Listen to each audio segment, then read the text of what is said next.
Driver, start your engine! In the beginning, stock cars outran the police to deliver the hooch to our ancestors. So sweet. Are you ready for a trip down victory lane, where Richard Petty's winnings were insane and Dale Earnhardt put everyone to shame? Canadian Junior Handley is in the Hall of Fame. Live from Haldeman County, it's time for the Driver in Deep podcast. Are you ready? Hey everyone, thanks for joining us for another episode of Driver in Deep, brought to you by wingnutsports.com. My name is Mark, and of course I'm here today with the 2020 Canadian Motorsports Hall of Fame inductee, Alex Nagy. Oh boy, do we have a great guest today. Although, when Alex told me who was joining us, I may have been confused for a moment with somebody else. Oh, I wasn't surprised that you were confused. We have another Hall of Famer, Scott Steckly, with us today. And when I told Mark, he was all excited because he thought that I'd said that we had his disc golf hero, Scott Stokely, with us. Yeah, well, all kidding aside, it's an honor to have Scott Steckly with us today. And to be fair, both Scott Steckly and Scott Stokely are champions at their respective sports. And both of them have very impressive resumes to boot. Yeah, no doubt about that. Before we get started, Mark and I'd like to invite our listeners to join us online on our Facebook page. Just search for Wingnut Sports and like our page so you can get all the updates.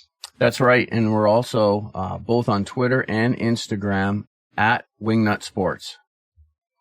Also visit our website at wingnutsports.com and you'll find all the episodes, and check out our show notes for links to both our guests and our own social media contact information. Okay, Alex, before we get to Scott, I have to tell you it's been quite a crazy week. First, we were able to celebrate my wife Joni's 40th birthday in Niagara Falls. It was really great to get out and see so many friends in the same place again, I'll tell you. Oh, and the next day, I entered my first go-kart race. Hey, first of all, yes. Sandy and I enjoyed the night out too with a bunch of people. It was a great way to, not even I guess I should say this. I'm just happy it was her birthday, because if it was yours, there would have been about 3 people there. So it's great to have a good bunch of people. Secondly, you did what? You actually raced a go-kart? Yeah, I did. And I even qualified on the pole. And after a pretty tight race, I ended up P1. Can you believe that? No, not really. Listen, how exactly did you qualify on the pole? Oh, well, I didn't expect you to ask for details. Well, I paid to enter the race at Niagara Speedway on Clifton Hill. And when it was my turn to pick a kart, the pole was available. So I took it. I even led the whole race. So let's back up. So you bought the pole position. You didn't win it. And then you went on to probably beat a bunch of kids on a play kart. Well, I wouldn't say that. I mean, there was 33 karts in the race, Alex, and my buddy Colin, who's much older than I am, so there's not just a bunch of kids, he was right behind me. And just so you know, there really wasn't very many small kids out there. There's a height requirement. Oh, I see. 33 karts. Was this a video game? No, I will say it was a pretty challenging race. For a road course. And, unlike most of your races, Nagy, I had to turn both left and right. Did you have to pass anybody? Oh, of course not. You bought the pole. Absolutely, I had to pass people. I caught up to lap traffic, and that's where things did get a little bit sticky. And passing the first few karts was pretty easy. But as I closed in on the faster karts, I did discover that a couple of them were pretty good drivers. There was an incident, though. So I can't wait to hear about this incident. But first, you come across some really good drivers as you were coming around to lap them? Absolutely. They were holding the line tight and I couldn't get around. There wasn't enough passing power, so I had to do what I could just to hang in there. It took me a little bit, but I did get by. Was it daylight or dark? No, it was daylight. Oh, why? Okay. Does that make a difference? Well, after last episode, I think our listeners know, first off, if you come to lap anybody, no disrespect to those folks, but they can't be much of a driver, let me tell you. Well, and like I said, the first few weren't very difficult, but definitely challenging at the end. However, Colin was trying to keep pace with me, and for a while he was right behind me. But once we got up into the lap traffic, he definitely struggled a bit. And at the top of the corkscrew, there's a pretty severe downhill with a hairpin right turn heading into a little chicane. And I couldn't see what was happening because, of course I don't have a rear view mirror. But apparently Colin was trying to pass one of the younger competitors, and he might have spun him out at pretty high speed. High speed. I call bullshit on that. Absolutely, it was high speed. I mean, I didn't have a speedometer, but we were moving, let me tell you. The kid's parents did have a few choice words for Colin after the race. Yeah. Okay, listen, hang on. So you say you won. So what did you get for coming in P1? Yeah, Alex, it's not about the prize. It's about the adrenaline. You should know that. They did make me part of the pit crew, though. Part of a pit crew? What pit crew? Well, they didn't really say. I'm not sure, but it did say that on the back of the T-shirt I got. So you got a T-shirt for winning? Well, not exactly. Joni bought it for me, and Colin got one too. Did Joni buy one for Colin also? No. Cindy, Colin's girlfriend, bought him one also. But let me just tell you, if I wasn't happily married, I'm just saying there were quite a few honeys that looked pretty impressed by my victory. So I guess I know now what it feels like to win a race.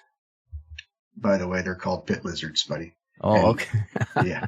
Anyways, you sound like just a bunch of tourists at Niagara Falls. So listen, what's up? What's next for you, Speedy? You know what? I'm not sure. I'm contemplating taking my talents to South Beach, though. Yeah, right. Good luck with that, Scooter. You're no LeBron James. You're no Scott Steckly. And you've definitely peaked as a Mario Kart racer. Let's get on with our guest, the real racer, Scott Steckly. Yeah, sounds good. I can't wait to talk to him. Let's welcome a true racer and, among other things, 4-time NASCAR Pinty Series champion, successful car owner with 22 Racing, member of the Canadian Motorsport Hall of Fame, entrepreneur, family man, and all-around good guy, Scott Steckly. How's it going, Scott? It's going good, guys. Glad to be on today and looking forward to it. Yeah, hey Scott, Mark here. Thanks for joining us on Driver in Deep. Unfortunately, I didn't have the opportunity to see you race, but you have had an incredible career as a driver, starting back in the street stock division in 1992 as a rookie, I believe. Scott, did you race anything else before that, and how did it all get started for you?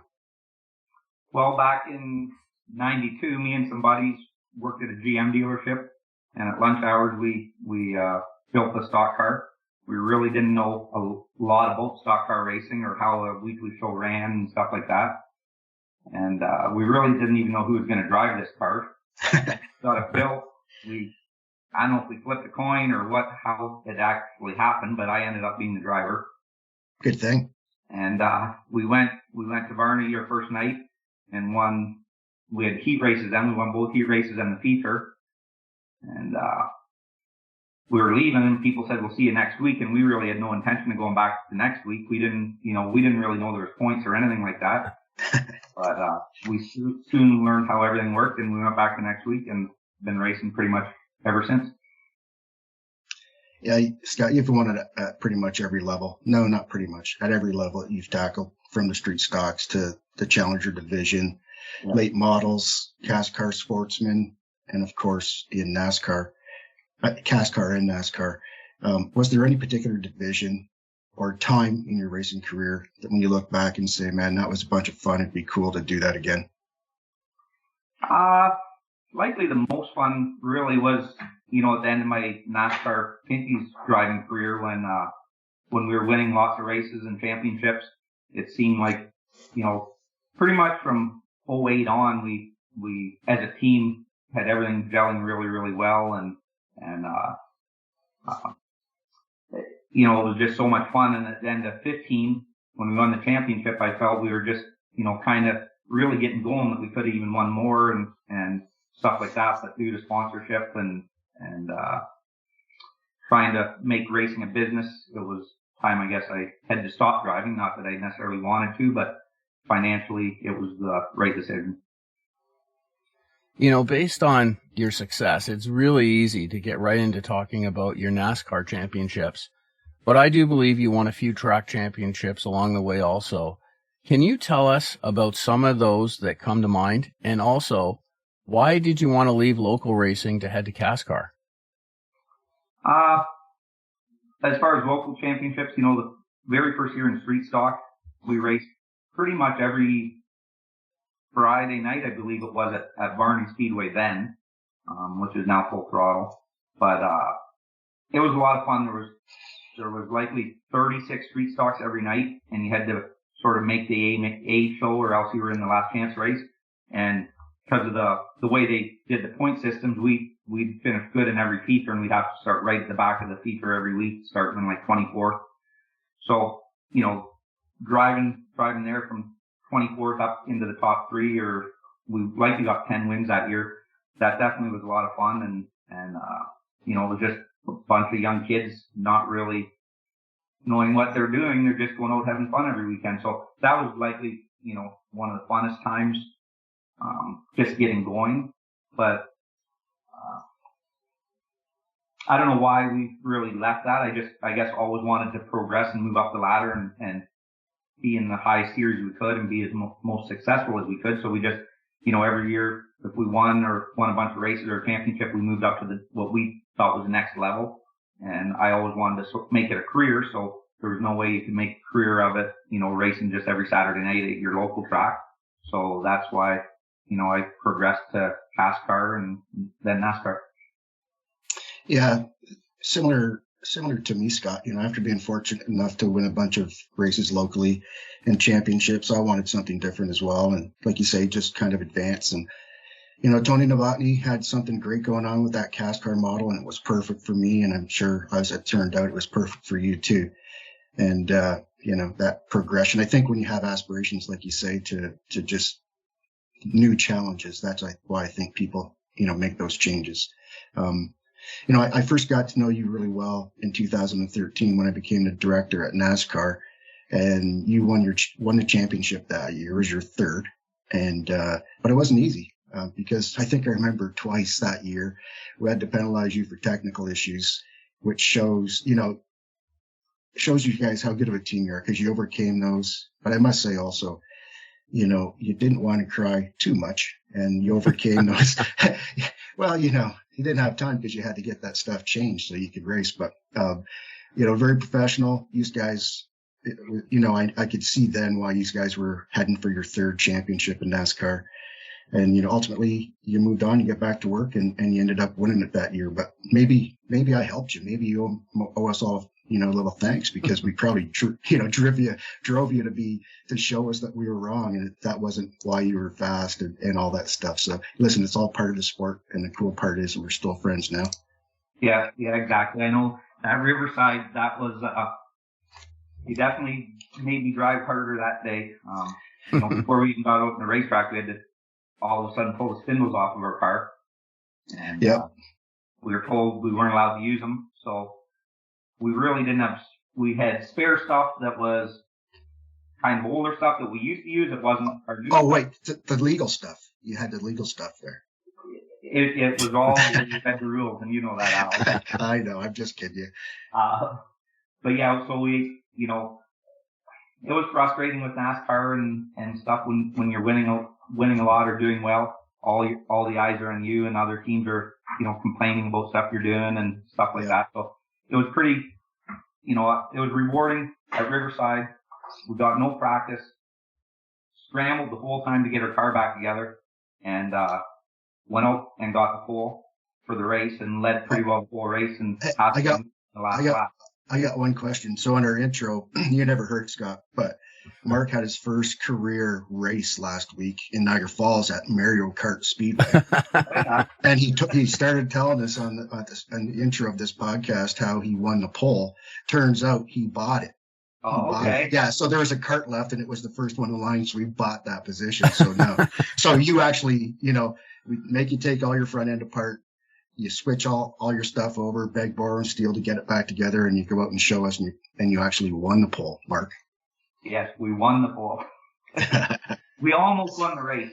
I remember after the race, parking the car, the NASCAR hauler, and closed it up to the back door and told them if they want to see the car that bad, they could take it with them. So it was a fun Yeah.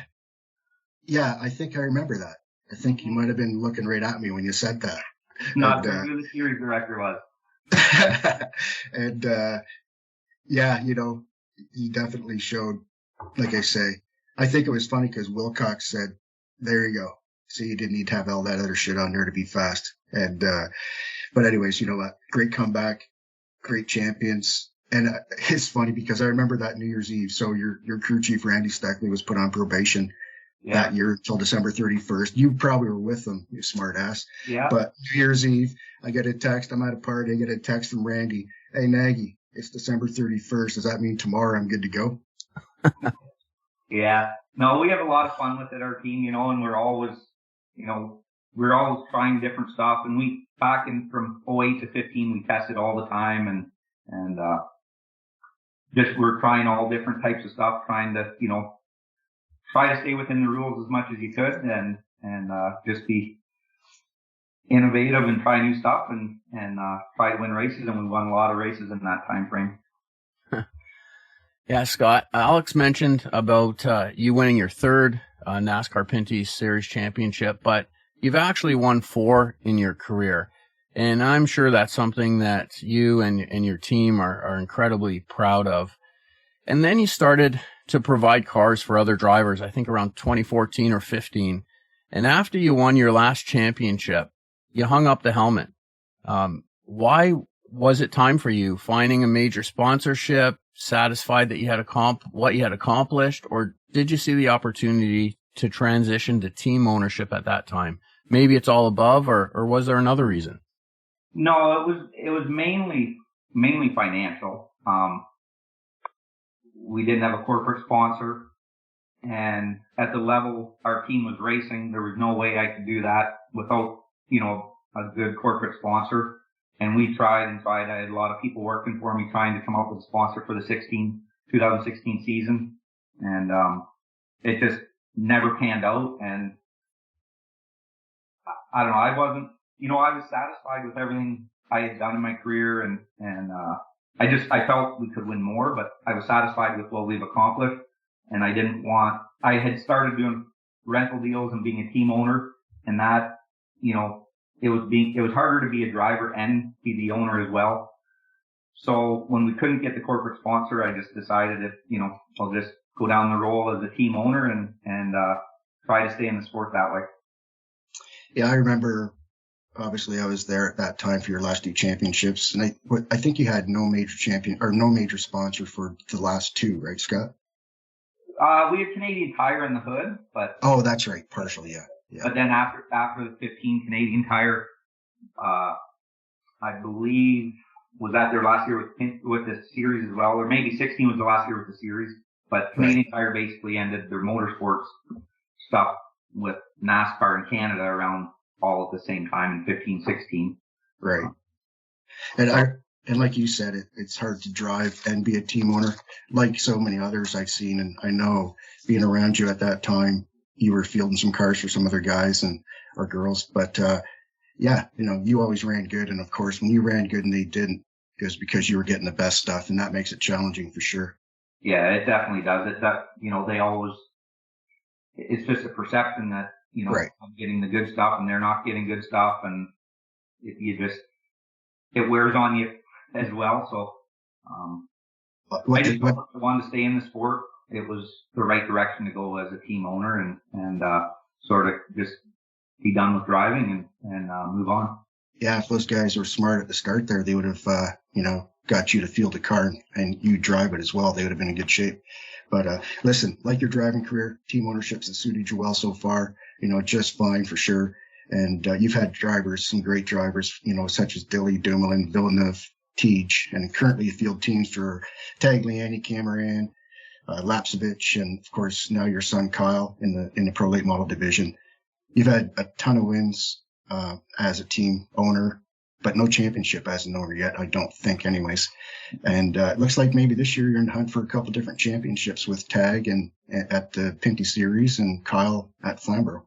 Yeah, Yeah, no, we've had, a lot of amazing drivers to, get calls from, people like the represent Jacques Villeneuve and asking if you can supply him with a car, and a bunch of NASCAR truck drivers have driven our cars. But then, like you said, guys like Mark Dilley, Alfie Dumoulin, it's just, the list goes on and on, of all the great drivers we've had.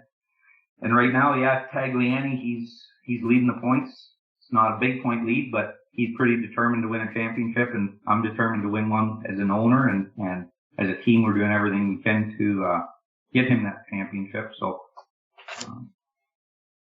hopefully the next 3 races all go good.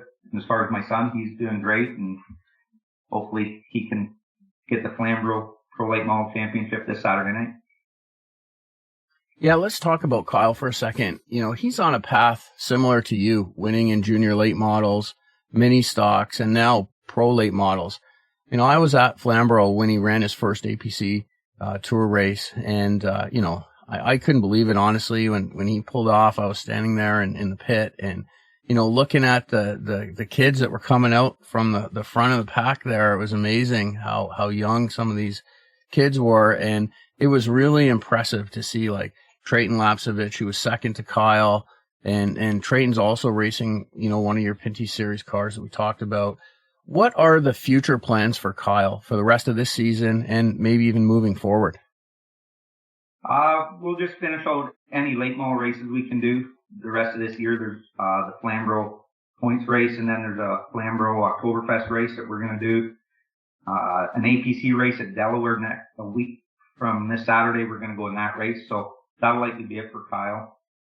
I'm not really sure what we're going to do next year. Likely, maybe the full APC series, and likely, possibly still run the Flamborough weekly nights. I feel that gives you a lot of experience, just around other cars, passing, stuff like that. He works very, very hard at it. We built a new car this year, and he basically, with my assistants, put the whole car together himself and worked on it lots of nights and every Saturday and some Sundays. And he's here at the shop every day working, and basically, if he wants to race, he's got to, put in the effort and show me that that's what he wants to do. And so far, that's what he's doing. Yeah. I've always said, I think we've talked about this before too, Scott. I'll put, we have so much racing talent in this country, and I'd put him up against anybody. And just like you just said about Kyle, I was texting with Kyle last night, and he said, Alex, I'll get back to you at 10:30. I'm just cleaning some parts up in the shop, and when I get home, I'll shoot you a message. So, kudos to you and your family for making him learn the right way. I seen him measure like you said, I know for a fact and that he knows everything about a car for the most part, and I'm sure he's learning. He's got a good teacher with you and your guys for sure. So you're doing everything the right way. I've told Kyle and I've told you that it reminds me a lot of you on and off the racetrack, and that's a compliment, buddy. And I think he's got a bright future for sure. I can think back, I always bugged you about coming back racing. Well, part of it selfishly because I was still at NASCAR and I wanted you back. And secondly, because I know, in so many ways, listen, I'm no Scott Steckly, but, I was done too because of corporate sponsorship, probably in my prime, I believe, just like you. Yeah. But, looking back, was there anything that you didn't race that you wish you did? Or if you were to be, come back at this time, at 20 years old, is there anything that you see out there now that you'd like to try? I definitely wish I would have won on a road course, which I got close to a few times. But as far as racing something else, to race at a track like Martinsville, Virginia, or Bristol, Tennessee would be the 2 tracks that I would, just love to go race. Even a Can-Am car or a truck or just anything at either of them 2 tracks. I'm a big NASCAR fan, and I love going to the short tracks and watching them at Martinsville. So I don't know, you were at NASCAR still when I was, or maybe you were gone, but I was lobbying. They were talking about going to New Hampshire, and I was lobbying, why don't we just go to Martinsville and these race there. So that would be something, if I was young, I'd start over and I'd try to maybe do some races at tracks in the States, something like that. But otherwise, I'm pretty satisfied with everything. You know, Scott, before we get you out of here, I have to ask, how much of an honor was it to be inducted into the Canadian Motorsports Hall of Fame in 2017? It was definitely an honor. You know, it was something I wasn't expecting at all. But, you know, it was an honor, and I'm glad that it happened, and I guess that I've proved myself in Canadian motorsports to hopefully be there, and enough people thought I was, so it was definitely a great honor.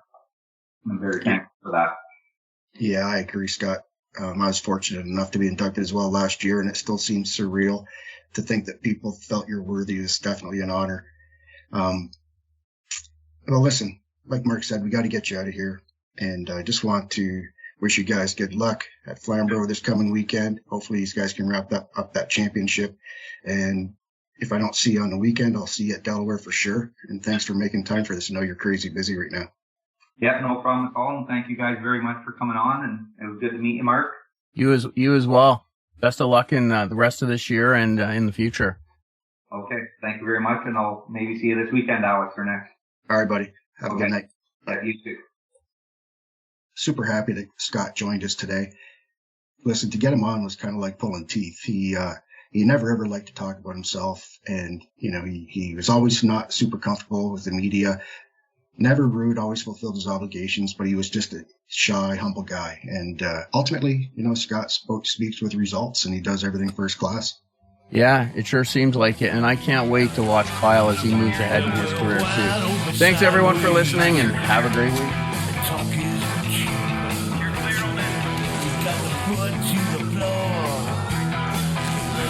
Driver in deep. Don't be on the inside of you. All right, you're clear. Got a slow boat coming up on your inside. All right, you're clear. You're clear on this. It's going to be on the inside of you. All right, you're clear.